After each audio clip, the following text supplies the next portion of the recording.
Well, hello everyone, it's Marguerite with Wreath by Marguerite once again here on the YouTube channel, Wreath by Marguerite. We are making another project for our Christmas in July event. That's this buffalo plaid wreath. This is not a tutorial, this is simply an item I'm making to fill my Etsy shop with, but it gives you a very quick general idea on what's involved with making a storm door wreath. What is a storm door wreath? It is a wreath that when you're looking at it like you are now, it looks nice and big and fluffy, lots of ribbon, but if you turn it on its side, it's nice and thin, so it will fit behind a storm door or a screen door up against your regular door without it being smushed. And I chose to do this one today because buffalo plaid is still popular and I didn't have any in my shop. One of the other differences that you'll see in the making of this wreath is usually I use 3 ribbons in each tie, where on the back layer I used 2 ribbons instead because I used a 4-inch wide ribbon. And as you watch the video, you'll see what I'm talking about. So follow along, see how I put this together, and enjoy. Okay, like I said at the beginning of the video, this is a wreath just to fill my shop. This is not a kit, but you can certainly duplicate it if you like. The only issue would be the sign. This sign I got in 2019 at Wreath Makers Live. I don't remember who I got it from, but any metal sign would do as well. This one has a hole here and here for putting the sign on the wreath, so we don't have to add any attachments to the back. If so, we would be using cable tie mounts because you can't obviously staple anything to this. So watch one of the other videos that I've done for tutorials with a metal sign and you will probably find one that shows how to do it without cable tie mounts. So I'm going to put that to the side. And what did I do here on this one? Oh yes, I have 2 different designs. I have half of them for the top layer that are 3 ribbons. This one's a 2.5 inch by 12. This is a 1.5 inch by 12. And this is a 1.5 inch by 12. So these are going to go on the top layer. So I'm going to put those aside for now.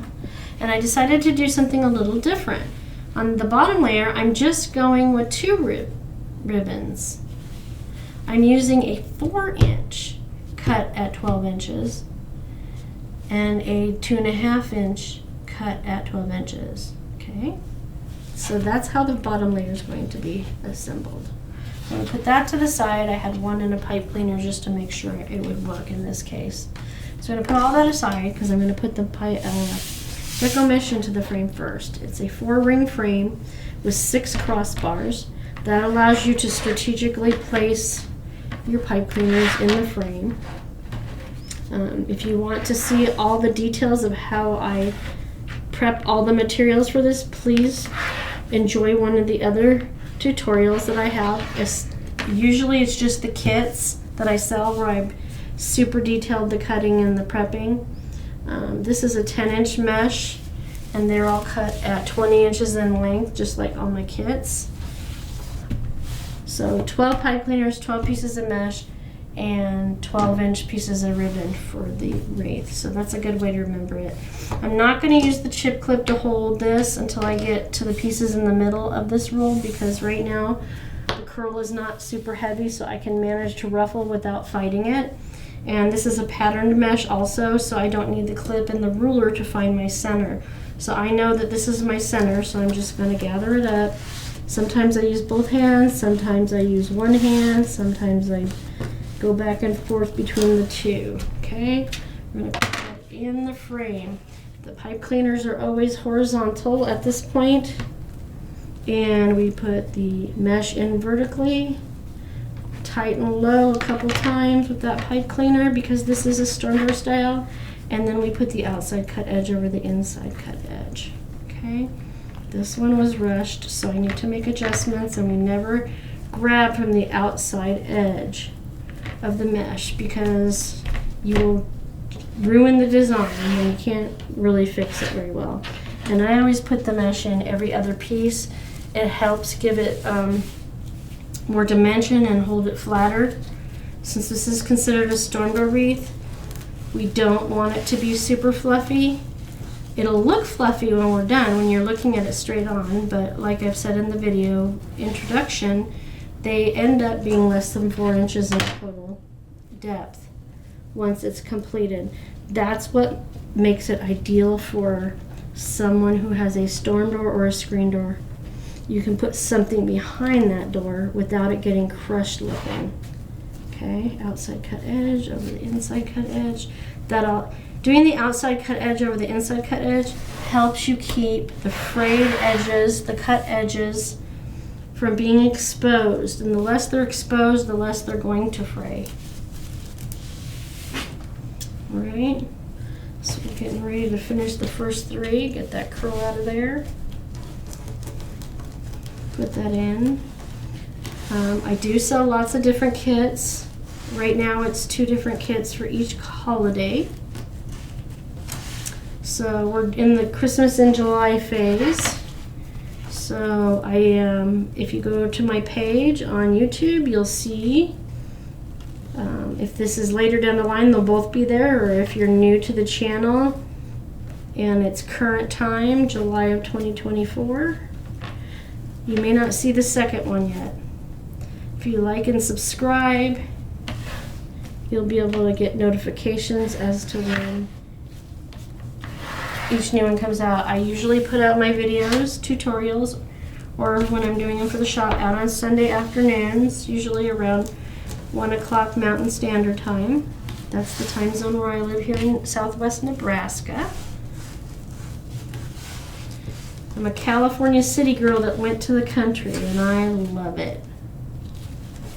Nice and quiet. We have 4 stoplights total between the whole town. Traffic jam is 3 cars most of the time. But we're still close enough to Denver or Cheyenne, a little over an hour to Cheyenne, 2 hours to Denver, that anything we might need that's not here in town is not that far away. But far enough away I don't have to see it every day. Sometimes I have to curl the outside edge if it gets a little more manageable. Okay. So you notice I'm on the second round. I'm doing the other 3 that go in between the 3 I did. See, it sticks to itself. Oof. You know, like when it does that. Now it's getting curlier, so I need to put a clip in the center on one end, turning it around, always keeping it curl size down, so that, see, it's not curling up on me and getting in the way while I'm trying to gather. So let's get that in there. With the pattern, it helps you keep your placement correctly too, as far as half of the circle on each side of the pipe cleaner. And when you're putting mesh in the pipe cleaner, the mesh goes in vertically into the horizontal pipe cleaners. When we get to the ribbon, it'll be the other way around. So, but you'll see that more detailed if you go to my actual kit tutorials. I do lots of different wreaths. I just did my first large one this year. So I'm going to do some other designs, including elf hats and scarecrow hats. See what else I want to do on camera. I always move the wreath out of the way, or try to remember to, I should say, so that I don't catch it on the mesh that I'm working with. Less hassle, less fraying, less having to cut strings. And I knew I needed a buffalo plaid wreath for the shop because I'm out. And as far as I can tell, buffalo plaid is still not out of style. There's still a lot of people that are loving it. I know my house is blown up everywhere. Every room in the house, red and black buffalo plaid at Christmas. We had hoped at one point to buy a home that was a log home, but we became real with that fact that it was not going to be logical. So we brought it into our home. Okay, so that's all 6 of the first layer. So we're going to put the ribbon bundles that just have the 2 pieces in them, the one with the 4 inch and the one with the 2.5 inch. We're we're going to gather that up the center where it's creased and then where it was folded. And we're going to make an inverted V so these pieces of ribbon poke out to the outside edge of the wreath so you can see them. If you just don't do that inverted V, you're not going to see very much of the ribbon. And then make a little twist and cut off the excess with the wire cutters. And again, I do it every other. I got a thing about that. It just helps it lay a little bit better, I believe. And I always stagger it, so one side the pattern is up, and one side the pattern is down. So you get to see it all. I want to see that pretty ribbon, right? The other one, sometimes I gather it from the top edge down, sometimes I gather it from the bottom edge up. This is to keep it interesting. Because there are days I can make 8 to 12 of these things if I have all the materials prepped. And it gets really pretty repetitive. Now, why would I make that many in a day? I do craft shows. So sometimes you have a really good show and you got to make a bunch quickly to be ready for the next, especially going into the fourth quarter of the year. That's when I do the most of the events that I do of the year. So yeah, we only use wired ribbon when making these type of wreaths because you need more control of the ribbon to get it to do what you want it to do. And that way it stays where you put it. Where if you use a ribbon that is not wired, it's just gonna fly all over the place, and then you lose the cuteness factor. Let me put it that way. It looks worse than a woman on a windblown day in Nebraska. All right, got 3 to go. I'm gonna go ahead and bring this one back out. That was my test. I tend to make a test run with just one piece of each of the ribbons first to make sure it's gonna look like I want it to look before I go cutting a bunch of ribbon that I didn't need to. That's what this one was.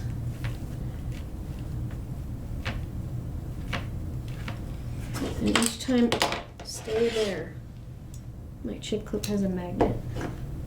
Tuck that in, because that's not going to be seen. That center is not going to show once the wreath is complete. All right, 2 to go to this layer. I'm starting to use the 4-inch ribbon. Do not be afraid of it.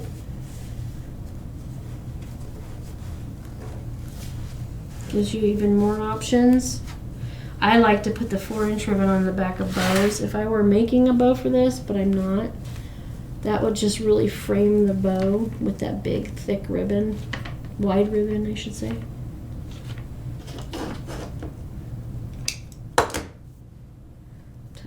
To the mesh. So we're doing that so it's not seen if somebody's looking at the wreath from the side.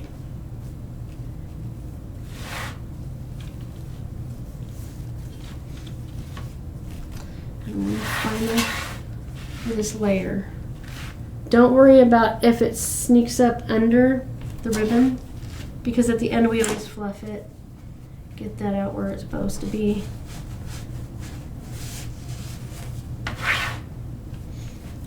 There, and then the first layer is done. Okay. Usually twist it about 6 times to make sure it's secure and enough that the twist can be tucked up into the wreath. I like to lift the ribbon each layer so that I can work with the one below, and I usually fluff the ribbon from the back to the front. Okay. Let me bring these pipe cleaners up for the top layer in between each piece of mesh on this layer.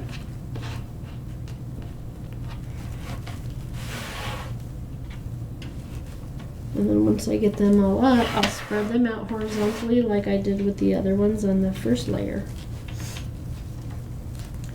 So I should have one more right. 1, 2, 3, 4, 5, 6. Next, 6 is right here. All right, I'm gonna spread those out horizontally. And you noticed with the ribbon, I spread out the pipe cleaners vertically because the ribbon went in horizontally. So for the mesh, it's one way, for the ribbon, it's the other. So let's set that over there for now. And bring out the mesh again because we're gonna do the top layer. On the top layer, I put the ribbon on after the sign. You can do it either after or before. I always like to put the ribbon on after so it frames the sign a little bit more. Let's see. Again, we're doing 3 pieces of mesh and then the second 3, staggering them every other.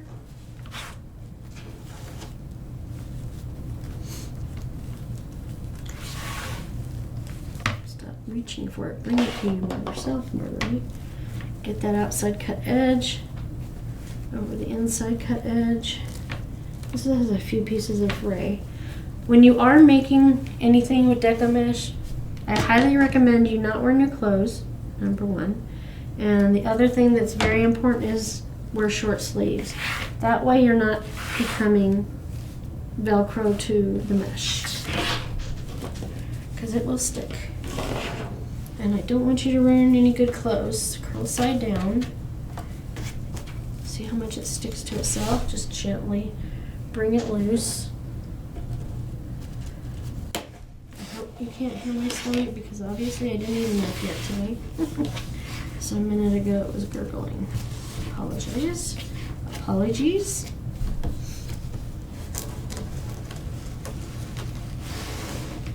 So we're a little over half done. See how quickly it goes once you've done it for a while? And the first few on each project, I tend to have to make adjustments to because I don't get a perfect circle, but it definitely helps tremendously when you're using mesh with the pattern to keep on center when you're ruffling, and you're less likely to get a very strangely completed circle. I also have a camera to look at my work to make sure that I'm keeping it right. There's a piece of thing. Everything sticks to it. What is going on here? So that's those 2. Skip that one. We do this one, and then we head to the last 3. Oh, don't do that, Marguerite. That wasn't very smart. Can I fix that? See what happens? Oh yes, I didn't do it too badly. That's the center. I like to use the end of the table, edge of the table, to uncurl it. Remember, it's always curl side down. You can gather it with 1 hand or 2. It's up to you. Like I said, I skip around to keep it interesting, because often I have to make multiples in a day. That was not me. I use my friends David and Martha Jansen's studio at the Art Center to film, so I appreciate their support. So they're probably doing something in another area of the building. Okay, now for the final 3. And then we'll put the sign on and then the ribbon. Use that to support it. See how much curlier it is now? Since it's been cut further into the roll of mesh, it gets super curly.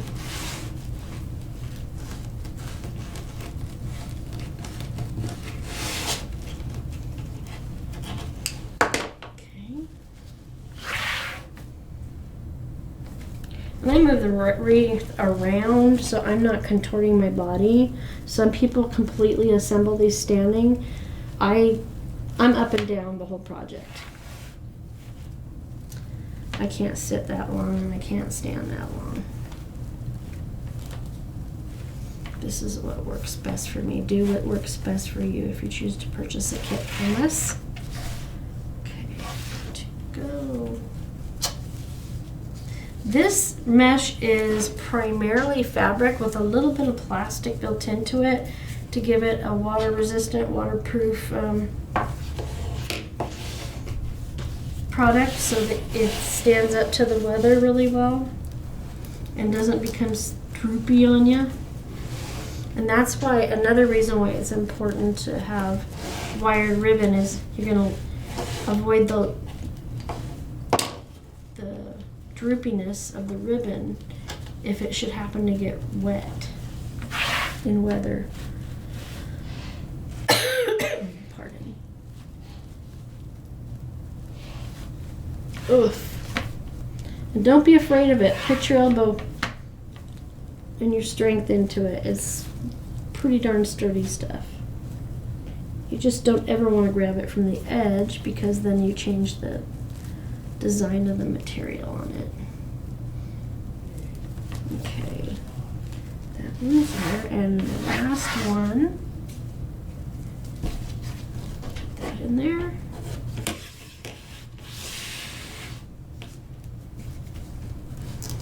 Ruffle down the center again.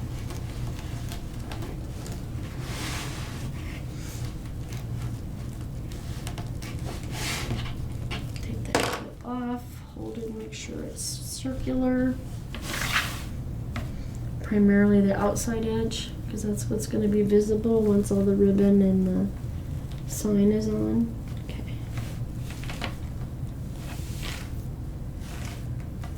Outside cut edge, inside cut edge. I use my arm to hold it down. Didn't realize this was a whole body project, right? Alright, I'm going to stand now that that is finished so that I can put my sign in and make sure this stays centered. I usually spread my pipe cleaners out to the side of the wreath and have one set of pipe cleaners at 12 o'clock and one at 6. That's how I know where my center is. And then I can put my pipe cleaner through the sign and twist it, not super tight, but you know, so it'll stay in the middle of the wreath one time. And then I'm going to come up here and do the same thing with this one. And that will keep my sign centered on the wreath. Okay? So there's that. Darn glare. That's the center. There we go.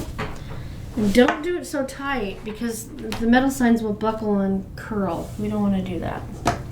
So when I put the ribbon tails on, the top layer, I do these, then these, and then I do the 12 o'clock and 6 o'clock last so that they lay nicely on top of the ribbon, but just below it. So I'm just going to gather these where I creased them in the center. This has 3 pieces. This time we're not doing that inverted V because we want these nice and spread out. More coverage over the mesh. So I'm going to do every other with the 2.5 inch next to the sign and the 1.5 inch buffalo plaid to the outside, and then the other 3, so 3 this way with the 2.5 inches at the center and the 1.5 inch at the outside. And I use a pen, pencil, or a wooden dowel like this to curl this for an added little element. It's Christmas in July, but it's also allergy season, so pardon me if I sneeze or cough. You can also just do the same thing as I did on the bottom layer by twisting it up about 1 inch and then cutting the excess of the pipe cleaner off and tucking it under the ribbon, but I like it being on top. So you can either leave them nice and flat like they are now or curl them up a little bit more. It just depends on whether you truly are putting it behind a screen door or a storm door. Either way, even if it's poofed up like that, once you put it behind the door, it's going to help it lay flat, but it won't look crushed versus big fluffy wreaths. That's the benefit of a storm door wreath. You still have a beautiful look without it looking terribly crushed. Okay, so this time I'm going to do the 2.5 inch on the outside and the 1.5 inch on the inside. Because remember I said every other was going to be opposite. And I always lift the top ribbons away from the bottom ribbons, and if you notice I run my hands over the ribbon as I'm situating it. Gets any wrinkles out, gives it a little curl, as well as putting it where you want to put it. Okay, so these two on the side are done. I'll poof that up a little bit more. You can do it one piece of ribbon at a time or all three like I'm doing now. So we're going to come over here and skip this one. So this should be the same order as that one because that one has the 2.5 inch closest to the sign. So this will have the 1.5 inch closest to the sign. So we'll do the 2.5 inch closest to the sign again. Gather, pinch, pop the little bubbles from the gathers out, tighten low 2-3 times, and then we're going to adjust our ribbon to position. And you can put some strength behind it. This stuff is not wimpy ribbon. This is canvas, linen, whatever you want to call it, wired ribbon. So it's up for the task of a little bit of rough play, for lack of a better way to put it. Separate them out, curl them how you want them. Sorry about the glare. Either I don't have the light on and everything's dark, or I have the light on and I get those little light glare off of the metal. More on the metal signs than on the wood ones. Okay, I'm gonna fluff that up a little bit more. All right, piece of fray came off. Okay, so then there's this one. These are vertical. Now the ribbon goes in horizontal, keeping it straight, unlike the bottom layer.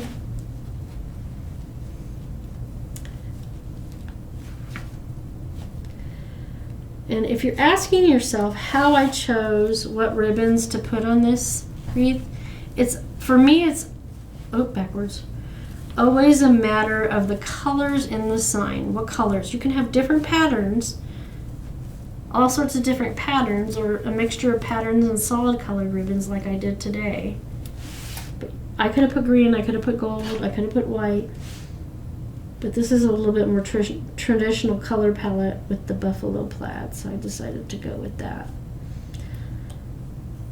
This wreath could have been made an abundance of different ways, including putting bows on it, buttons, all sorts of different embellishments. Okay, let me fluff that up a little bit more. Okay. And now we're going to do the bottom, the 6 o'clock position. And since the 2.5 inches next to the sign, this time we will place the 1.5 inch next to the sign, okay? Now here, because there's wheels on the truck, we could have, and I'm gonna do that. Let me take it back out. I'm gonna ruffle it at the center, but this time I'm gonna do the inverted, like I did on the bottom layer, so the tires on the truck are not so hidden. This would be a good occasion where you might want to put the ribbon behind the sign so you can see all of the different elements. I don't think it's necessary because everybody knows it's a truck. I don't think you can miss that. But if you were concerned people wouldn't know what the sign was, that would be one way to fix that issue. Still going to cover the shoe. I keep calling them shoes. The tires a little bit. That's okay. Yeah, I like that. Okay, we got one more to go after this. We are complete.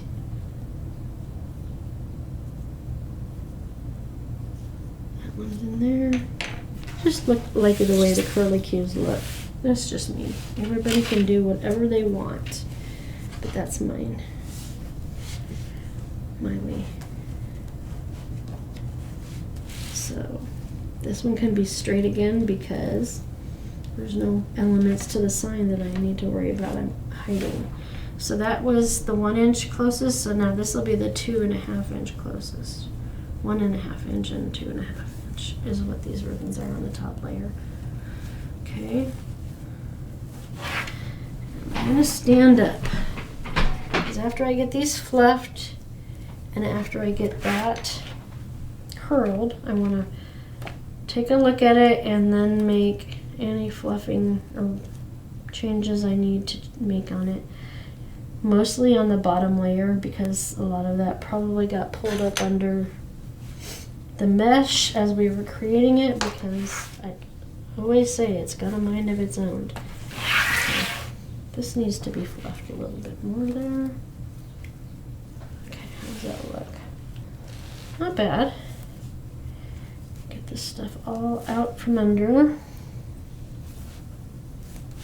You can see it all. We want to see that pretty ribbon, right? And if you use the 4-inch ribbon like I did, you end up using less ribbon. Instead of 36 ribbon tails from all the layers, 3 times 12, you got 3 times 6, which is 18, plus 2 times 6 is 12, so that's what, yeah, 30. I can count. That goes there.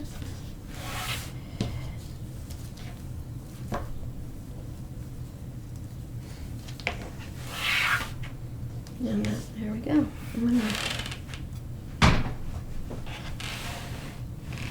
There you go.